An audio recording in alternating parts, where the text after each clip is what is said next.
You're listening to the Best Company Show, Southern California's business podcast, focusing on topics of interest to CEOs and managers of middle market companies, with your host, Robert J. Curtis. And welcome again to the Best Company Show. I am your host, Robert J. Curtis, and we're glad to have you back again. This is episode number 17, and I have with me a special guest, a very special guest, Bisher Aljazzar, somebody I've known for quite a while, actually, through various businesses and endeavors and everything else. And now your current endeavor is? I'm running a public works construction company based here in Southern California. Public works construction company, and you do engineering also, right? Full service? We do, yeah. So we do from buildings as well as to roadways, design, bridges, everything. Awesome, wonderful. Okay, so let me do a little lead-in for you. Tell our guests and listeners, tell our listeners and viewers a little bit about you. Okay, so founder and CEO of Spectrum Construction Group, your full-service engineering construction company. What's interesting and what's going on in your business, it's almost common knowledge right now, right? It's in the news, and it has been for a few years now. Just rapid expansion, rapid growth. And we're recovering from the Great Recession, where the construction industry, building industry, a lot of those things were just devastated, right? And you formed this company kind of near the bottom of the cycle and have launched it and are growing now. So tell us about it. What I really want to see, what I want people to see is the dynamics of how much you've grown in the last few years. Where'd you start a few years ago? So as you know, but I'll kind of elaborate, I've been in construction for now well over 10 years. Mm-hmm. I used to work for a Southern California company based here in Irvine as well for a number of years, and then decided to start my own company just over 2 years ago. And when we got started, the market was just kind of recovering from all this federal spending on highway improvements and seismic improvements. Or the lack of spending. Correct. And now it's going on. So they're filling in for the gaps of many years. And a lot of deferred maintenance, correct, so to speak. Correct. Right? And actually a lot of the work we're doing is bridge deck maintenance and seismic improvements in case of the next earthquake, that things are built properly. So, as I was mentioning to you earlier, we started the company with myself and a couple other employees that I had known from the industry.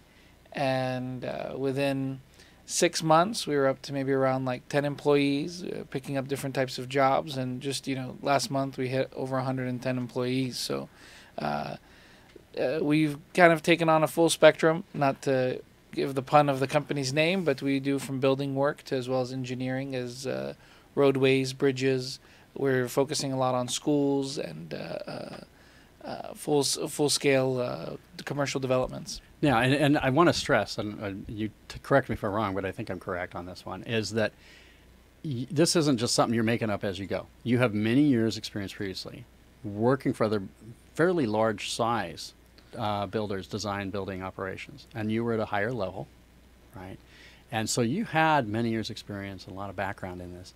And it's just the fact that you were in, you started it and you're doing it right, and you know what you're doing, that it's gone from like 10 people to 110 people in a couple of years. Correct. So, I got to learn from one of the best in the industry and kind of walked me through the big and the small and the, non-important and super important, and really got to learn the full details of what a contractor needs to kind of entail in their business model. And that really helped me to kind of venture out on my own. Otherwise, it would have been extremely challenging. So I had a good 8 years of tutelage under someone who really took me under their wings and gave me a nice training for those 8 years. That's awesome. And then you took it and you launched it and you're doing great things with it. Okay, so Spectrum. And you mentioned already a wide variety of projects and things. Can you give me, more than just like a name? Give me in depth. Is it Southern California mostly or all? So we've been doing, our Southern California, we focus our building projects in Southern California. However, our engineering works, let's say for the California Department of Transportation, Caltrans, we'll do work all over the state. So we've gone up to San Francisco, Monterey, Fresno. We currently have a job in Bishop. To give you an idea, as well as far south as San Diego. So basically the whole state. The whole state. We kind of won't go north of the Bay Area or Sacramento just because it becomes far and few in between. But Well, also, yeah, it's a little less populated up there, less work, but also it's more than a day's travel to access it, right? exactly. Yeah. So right now with the ecosystem we like to have between our suppliers and subcontractors and those who we know, so we can actually perform and deliver. Okay, and so you're doing some Caltrans work. You're doing other kind. You're doing private building, Correct. development. Give me some projects. If you can say names, say names. If you don't want to, if you want to just keep it generic, let's just talk in generic terms. But let me know. So we're building a middle school in Irvine. It's Okay. called the New Horizon Upper Campus. It's a private middle school that's being built. It's a 60,000 square foot building on a 4-acre site, completely new construction, ground up. We've built and we continue. We're working on 2 more.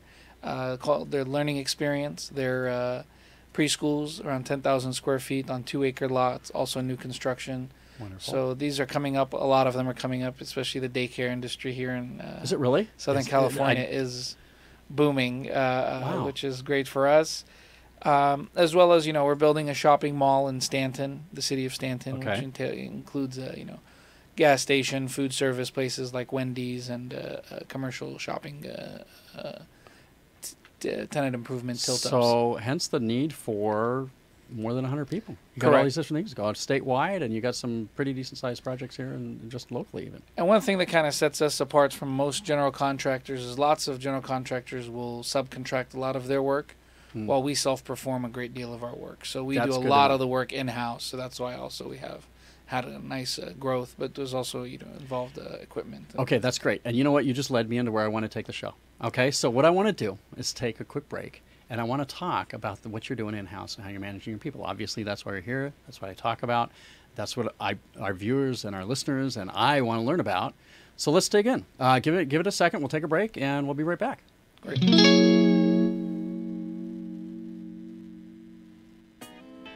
Robert J. Curtis is the founder and CEO of Alpha Quantix, a premier provider of employee analytics and metrics that helps CEOs and managers of middle market companies hire the best, manage the best, and be the best. Robert is a keynote speaker, presenter, moderator, and panel member who regularly appears at conferences, business events, and association meetings nationwide. His presentations provide powerful information that give CEOs and managers of middle market companies valuable insights to improve their hiring and engagement skills. If you'd like Robert to make a personal appearance, he can be contacted by visiting his show's website, bestcompanyshow.com, or by emailing Robert at info@bestcompanyshow.com.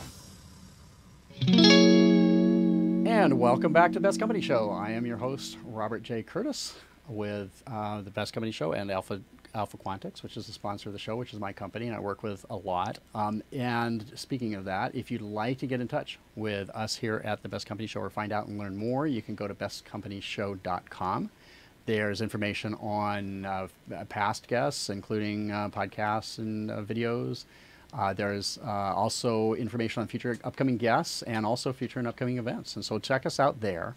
If you want to reach out to me individually and maybe even with suggestions for the show, suggestions for guests, you can reach out. The best way to reach me is probably at info@bestcompanyshow.com, and I'd love to hear from you.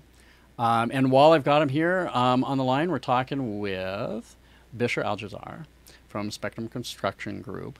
And he's sharing with us some of his, inner workings of his business. We're going to dig in and find out more about managing a construction company that is growing rapidly.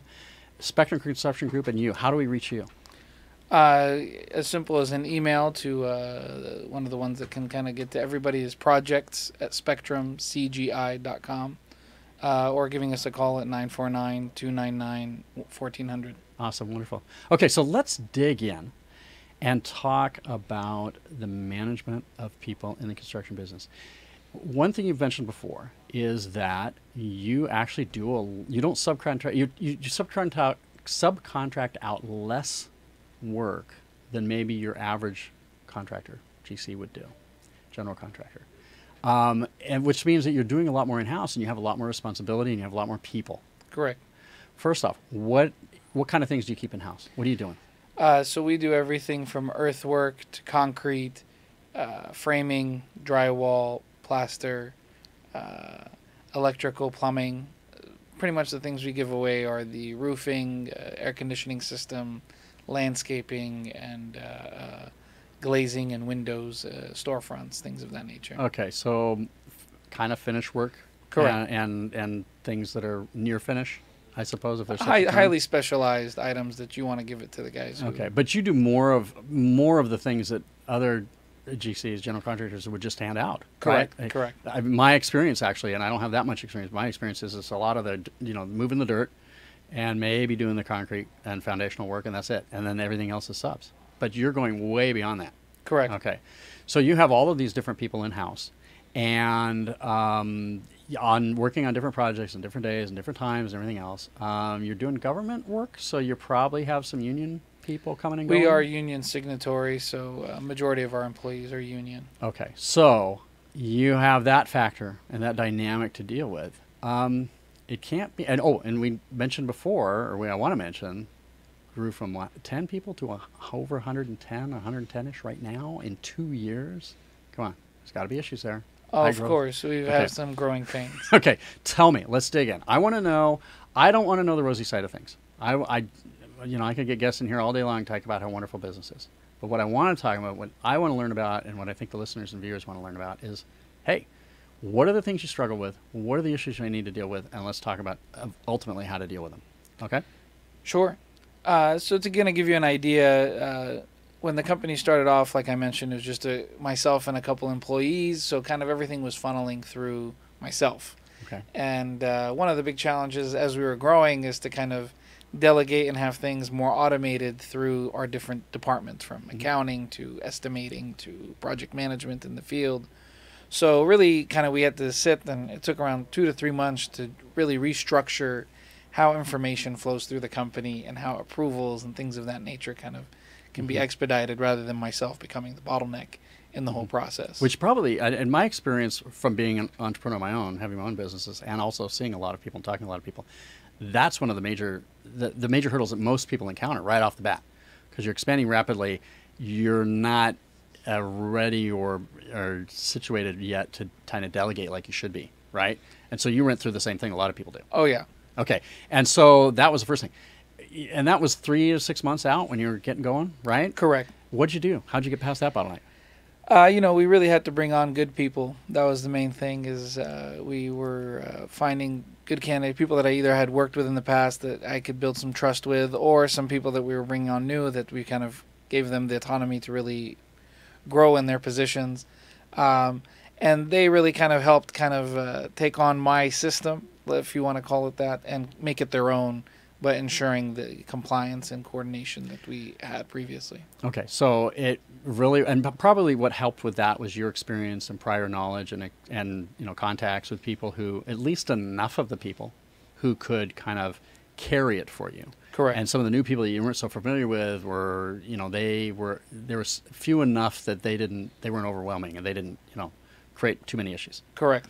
Did you have, other than that, I mean, that sounds like you managed it well, although it was challenging. Can you think of anything that was a particular thing about that? Was there hiring issues? Were there not having the right person in the right place? Things like that? We just had, we hired on an individual that I actually knew for a number of years, who had kind of taken on a more junior role, gave them maybe a little bit more of a responsibility than they were typically used to. And that was just a very challenging process, because they really didn't perform. They did it. They did what they wanted. They did their best and really gave it their all, but just something that they weren't really up to. So we kind of had to kind of regroup and think about dial it back, and really kind of think how we could structure.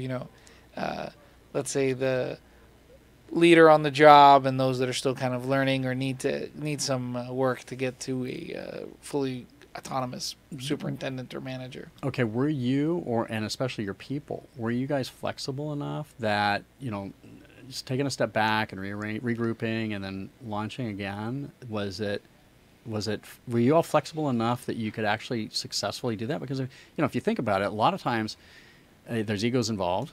Okay. And there's especially in construction. Okay, we'll talk about that in a minute. But yeah, there's egos involved. There's reputations. There's prior experience. There's considered a seniority kind of considerations of, I've been here, longer than you. Or I've been doing this longer than you. I should know. And so all of those issues come into play, especially when you're regrouping and you're kind of reassigning stuff. Was it challenging to manage that, or do you have a knack for doing that, or how did No, that work that out? was very challenging. It did, in the particular situation that I'm talking about, it did affect the project. We had to, kind of put us a little bit behind schedule. We were able to mitigate that and regroup and finish the job on time, but it kind of did rattle our structure on that project. So that's something we really, put a lot of stress on getting the right individuals in the right positions, and those that are wanting to move towards those positions, really kind of setting up a game plan of how they can get there, rather than just kind of giving them the keys to a car before they get their license and letting them drive. So it was more of you kind of decided that we'll take baby steps or take, incremental steps to get there and test the water first and work our way through it. But you have to do that fairly quickly. I mean, come on, in 2 years you've grown 1,000%. Correct. One thing that's been really helpful is I have a few employees that kind of assist me in doing so, that kind of run the field. One of them is our general superintendent. He's just stellar at what he does and really goes above and beyond what's required. And he really kind of has helped me in the training of, let's say, the up-and-coming managers and superintendents, to kind of give us the smell test, before we give them on to their own project on their own. Wonderful. That's good. It's great. I mean, obviously, it sounds like that was somebody you knew before, or you quickly gained trust in, and because you have that trust, and because they've been able to deliver in the past, they've proven themselves essentially. Then you really trust and rely on them, and that helps out a lot. Okay, so now you mentioned something a minute ago, which I want to dig into real quick. This is egos in the construction industry. That's one of the things in business that we all have to deal with, and personal life too. But we're talking business right now, so let's talk business. The ego issue. What issues, specific types of things have you had to deal with in that? I mean, give me some examples, maybe as much concrete as you can. Concrete. Sure. There's several situations where you put on, different people together. We have kind of two management structures on each project. So you have pretty much the project manager, who can sometimes be in the field or in the office, that kind of takes care of all the paperwork and deals directly with the owner on a lot of the details of the project. Then we have a superintendent that will actually manage the project. They manage the subcontractors, our own employees. They're actually the ones running the construction of the project. Okay. And doing the technical work on a day in, day out basis. So lots of times you can have egos between these two individuals, because they're both leaders and managers of the project in their own right, but you kind of have to really define the scope of what each person is responsible for, and at the end of the day, who you're going to hold accountable for each aspect of the project.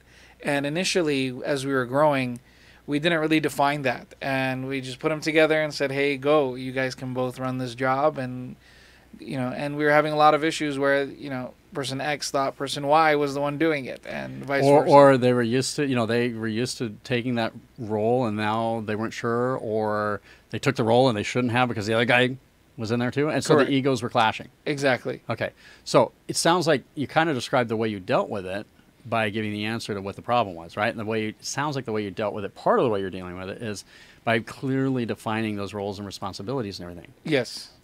Do egos get hurt in the process of doing that? Of course, but I think the clarity and the initial, let's say, surprise or upsetting of that the individual kind of will be overcome, and just how smooth. And the idea is to really give only those the responsibility they should be taking on. Giving them more than that will not really set them up for success either. Okay. And I guess that's part of the discussion. Now, that kind of a discussion in that environment, you basically have the 2, 3, or 4 people all in the room at the same time, and you're, all in front of everybody, just laying it out. Is there give and take? Or is it really, now, you're calling the shots, or your supervisor that you mentioned before, he just goes in and he says, I'm calling the shots. This is the way I see it, and I want this, that, and the other, or is there some give and take? How does that work? There's always give and take. Okay. I worked in an environment previously where it was the word of the business owner or the highway, take his way or the highway. And that really doesn't work over time. I'm not on every job site every day. And similarly, we have people working across different projects. So we value the kind of input from those that are dealing with the challenges day to day in the field. So there's always a give and take. Okay. Now, here's what I want to dig into. And maybe you have some thoughts on this, because I think we can go deeper on this. And what I really like to do with guests is get into kind of a deep, kind of find a nugget in there, something you do that's different than other people. And it sounds like maybe within this topic you're dealing, or maybe something related to it, you're dealing with some things, because your approach is very open-minded and progressive. Well, not in the liberal sense, not in the political sense, but progressive in the sense of, hey, I want to be open and I want to deal with this in a kind of an open management style. Kind of, I suppose. What I'm wondering is, are there things that you do or practices you do that, and maybe not on a job by job, maybe on an annual basis or some other kind of a routine, things that you do to enhance or make this environment better, to make this kind of way, management style, make it work? What is the management? Do you have a name for it? So we do something, we're not so technical in our management style, but one thing we've implemented, which is kind of based off of Stephen Covey's teachings, that I used to work for Franklin Covey back in my time. Okay. My first job, actually, and learned some great information there. And one of the insights that I took away from there that we've really implemented at Spectrum is we have something called a win-win agreement. Oh. So every 6 months, I sit down with every employee that has anybody that reports under them, or any key employee that's been with us for a period of time, and we pretty much lay out the company's expectations of what that employee is to kind of deliver for us in the next 6 months, and also what they're expecting of the company to deliver to them. So this is where we kind of ensure that their development is taking place, as well as the company is receiving, is getting what they're hiring the individual. So let me say, and this is an annual kind of thing? We do this every 6 months. Oh, every 6 months. Okay, so every 6 months, we're going to sit down at a table, and you're going to say, this is what we need you to do for the next 6 months. And that's pretty clear. A lot of companies do that, whether it's annual or 6 months or quarterly or whatever, right? You're going to lay down, these are the expectations, let's be clear about it, and that's good business practice. What's interesting, and what makes it special, is that you're now turning our tables and saying, okay, what do you want from us? Correct. And is there a limit? Is there some kind of, and what do people ask for? What do you ask? What kind of things do people think of? So we've had people wanting different certifications, or they want to take a certain course, or I'll give you an example. We had a civil engineer who was really good at running the technical aspect of a project, not the most people-friendly person, doesn't know how to really manage people, especially. He was used to projects that had 5 or 6 employees on the job. We had like around 30 on this job. So it was really a challenge for him. So he wanted to take, a course on how to manage people and how to be a leader rather than just, a boss. And so you just work that into the negotiation, or what the deal, which is, okay, you deliver on these things, we'll deliver on our end of the deal. So we both kind of deliver on these, and then this kind of ties into their performance evaluation. We're not just asking them that here's your role and responsibility. We're really saying, for you to get to the next level, where do you see yourself with a company? You're looking to grow. Here's what we're expecting from you to be able to grow into that position. This is what we want to see. I really like that, and it's really special. It's something unique. I haven't heard that before on the show. I hear things similar, but not in that direct kind of placement. I know it's from a book, and it's from a lot of people. Probably a lot of people out there using it, just that they haven't come across my desk. Sure. And I love hearing that. Okay, so listen to that. I want to go into take a break right now, and then we'll come back and we'll do our hot seat question. And I'm going to throw something at you, and I'm going to see if I can throw something at you kind of related to that, that's in the news lately, so we can talk about. So let's take a quick break, and we'll be right back. Robert J. Curtis is the founder and CEO of Alpha Quantix, a premier provider of employee analytics and metrics that helps CEOs and managers of middle market companies hire the best, manage the best, and be the best. Robert is a keynote speaker, presenter, moderator, and panel member who regularly appears at conferences, business events, and association meetings nationwide. His presentations provide powerful information that gives CEOs and managers of middle market companies valuable insights to improve their hiring and engagement skills. If you'd like Robert to make a personal appearance, he can be contacted by visiting his show's website, bestcompanyshow.com, or by emailing Robert at info@bestcompanyshow.com. Welcome back. I am your to the Best Company Show. I am your host, Robert J. Curtis, and we're back here with Bisher Aljazzar of the Spectrum Construction Group, and we've been talking about various issues, including the fact that they have some management practices that are kind of, let's put it progressive looking, forward looking, about how they manage their people and how they're really, kind of just simply straight up asking people every 6 months, what are those people looking for out of the company, in addition to, of course, regular salary and compensation, benefits, things like that, in exchange for what the company is looking for out of them. And I love that, the win-win proposition. Okay, now, this kind of ties into it, the hot seat question, and I'm going to be kind of delicate about how I ask this because it can be taken the wrong way. But there is a certain, let's put it, negotiating style that certain people that are in the news regularly engage in. Lately, there's been a lot of this talk, and it's kind of the go full bore, demand everything, make big threats, talk big, and push your weight around, and start your negotiation strategy from a position of quote unquote strength, which is a tough guy position. And that's one way to look at things, right? And it's been in the news a lot. Certain politicians and other people, that's their style, and everybody around them is getting used to that, and they're adjusting to that.